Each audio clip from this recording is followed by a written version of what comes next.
لو أنزلنا هذا القرآن على جبل لرأيته خاشعا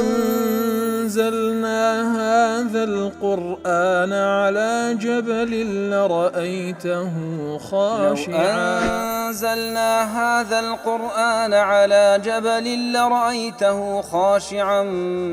متصدعا من خشية وتلك الأمثال نضربها للناس لعلهم يتفكرون.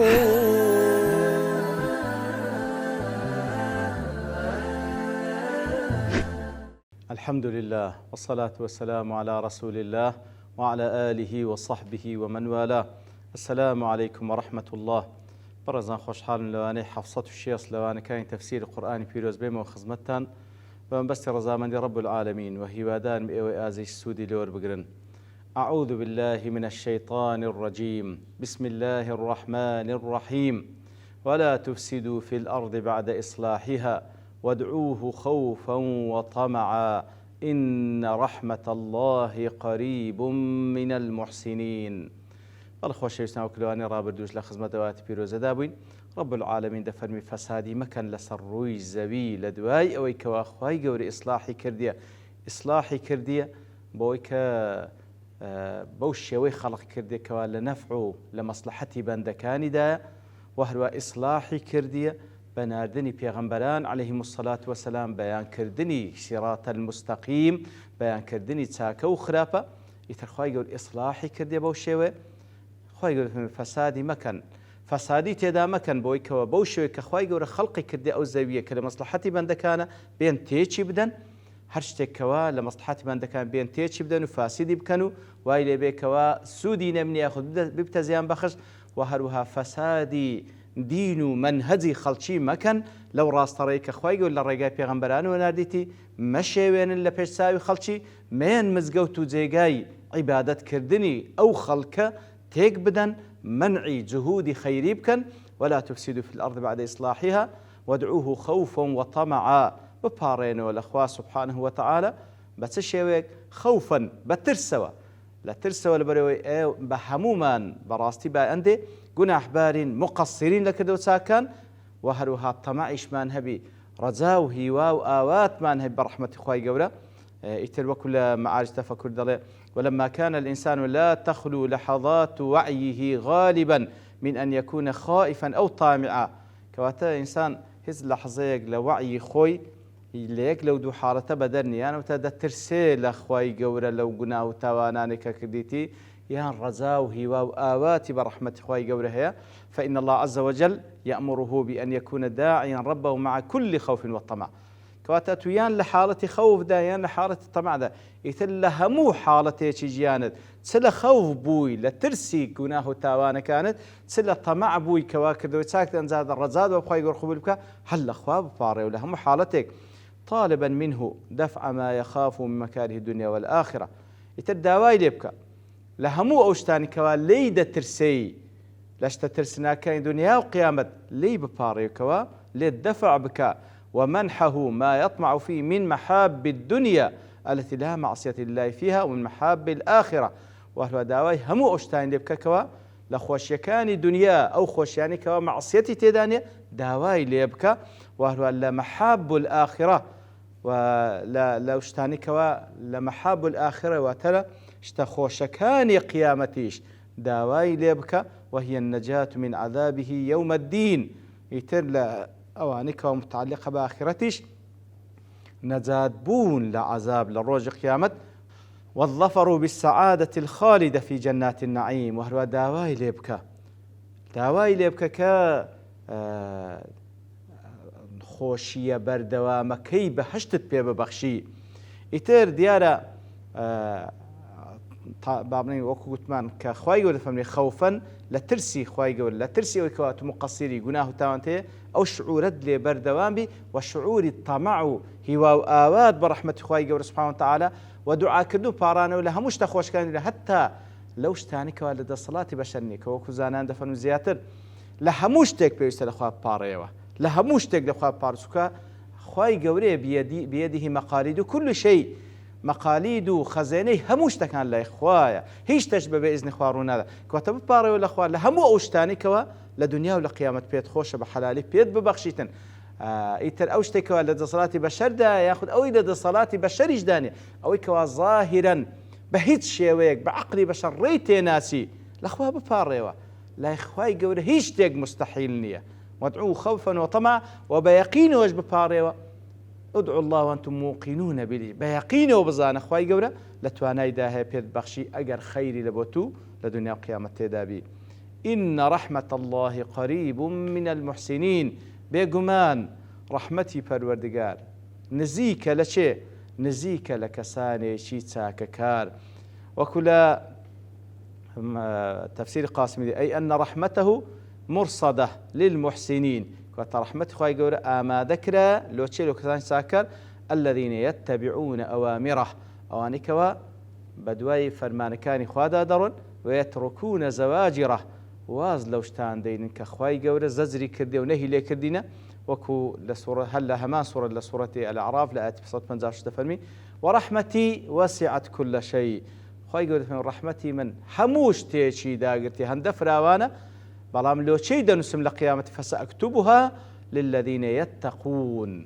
دەینووسم لە بۆ ئەو کەسانە دایدەنێم کەوا تەقوای خوا دەکەن بە جێبەجێکردنی فەرمانەکان بەواز لێهێنان لە قەدەغ کراوەکان. وەکو لە تەفسیری سعدیش دەڵێ الإحسان في كل عبادة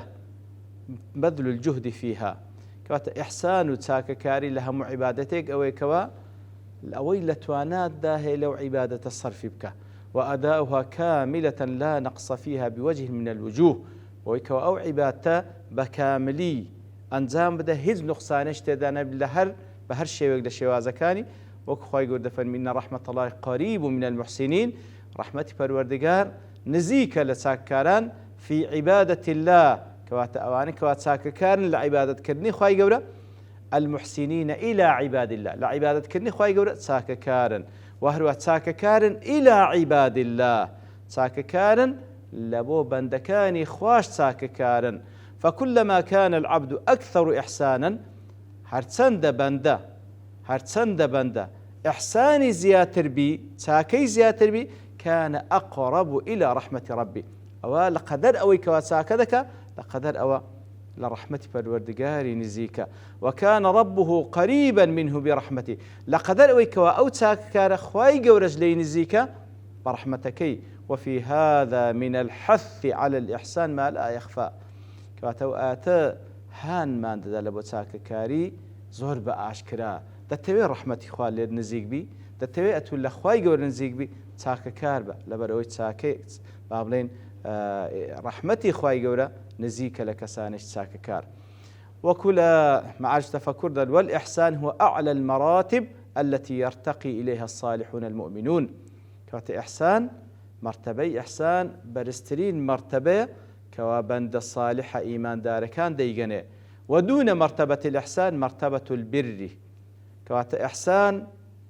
بەرزترین مرتبەیە کەوا ئینسانی ئیماندار بیگاتێ. لە خواروی مرتبەی بر هەیە. بر چییە؟ وهي التوسع في مراض الله من النوافل، کەواتە بر ئەوەیە کەوا نەوافلەکان لە دوای بابنی واجباتەکان ئەوجا نەوافل و سنەنەکانیش ئەنجام دەی بە فراوانی ئەو مەرحەلەی برڕە. ودون مرتبة البر مرتبة التقوى، لە خوارویش مرتبەی تەقوا هەیە. وتتحقق التقوى بفعل ما أمر الله به إلزاما وترك ما نهى الله عنه إلزاما، كانت مرتبة تقوى ئەوەی کە خوا فەرمانی پێ کردێ واجبات ئەنجام بدەیت، ئەوەی خوای گەورە قەدەغەی لێ کردێ پێویستە وازی لێبین، ئەوە مرتبەی تەقوا. لە سەرویوی مرتبەی بڕە، ئەویش ئەوەیە کەوا لە دوای واجباتکان ئەو جارە سونەن و نەوافلەکانیش ئەنجام بدە بە فراوانی. لە سەروی ئەویش مرتبەی ئیحسانە کەوا ئیحسانکردن وەکو دەڵێ کە لە تعریفی پێغەمبەر هاتی صلی الله عليه وسلم أن تعبد الله كأنك تراه، بەو شێوەی عیبادەتی رب العالمین کە وەکەوەی کەوا دەیبینی فإن لم تكن تراه فإنه يرى، کەواتە بەو یەقینەوە عیبادەتی خوای گەورە بکە وەکەوەی کە دەیبینی. ئەگەر لەو مرتبەیەش نەبووی فإن لم تكن تراه، لەو مرتبە کە وەکو ئەوەی کە تو دەیبینی فإنه يراك، باش بزانە ئەو ئەتوو دەبینی، ئەو ئەتوو دەبینی سبحانه وتعالى. خی گەورە تو دەبین لەژێر چاودێری خوا دای ئیتر بەو شعورەوە کاتێککە عیبادەت دەکە عینی دەبێتە ئەحسان ئەوە لە عیبادەت خی گەورە وە لە ئەحسانکردنش لەگە خەڵکی ئەوەی کەوا چاکان لەگەڵ بکەی بەڵکو وەکو هەندێک لە زانایان دەفەرمونون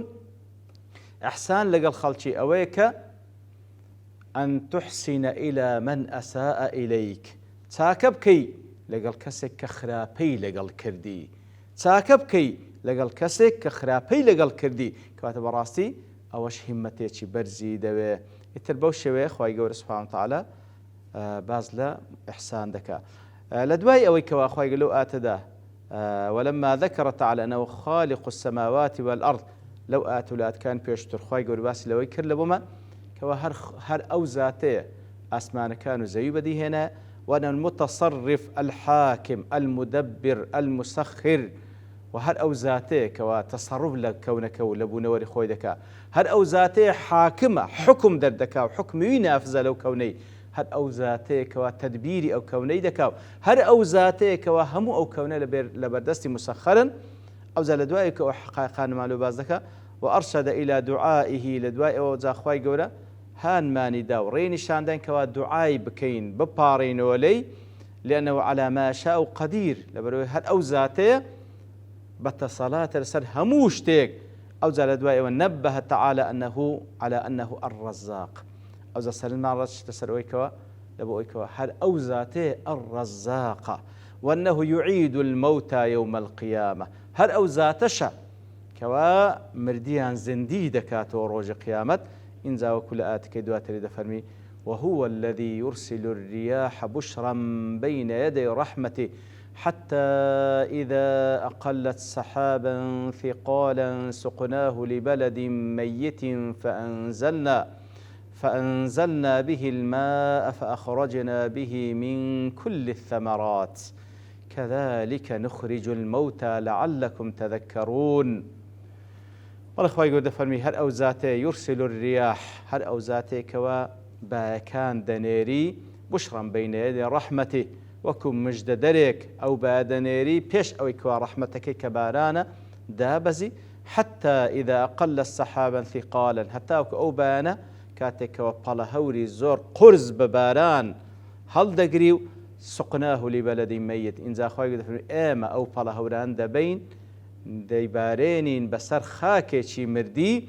فأنزلنا به الماء كاتك أو باران بسر دبارينين فأخرجنا به من كل الثمرات يتر أنواع ثمرات بروبومي لي دردسي كذلك نخرج الموتى أبو الشيوية مردي زندي دكينو لعلكم تذكرون تاوكو أو حقائقان تانلو باز دكين تاوكو ببتماي أويكوا تذكرون بندو آموشقاري وربقرن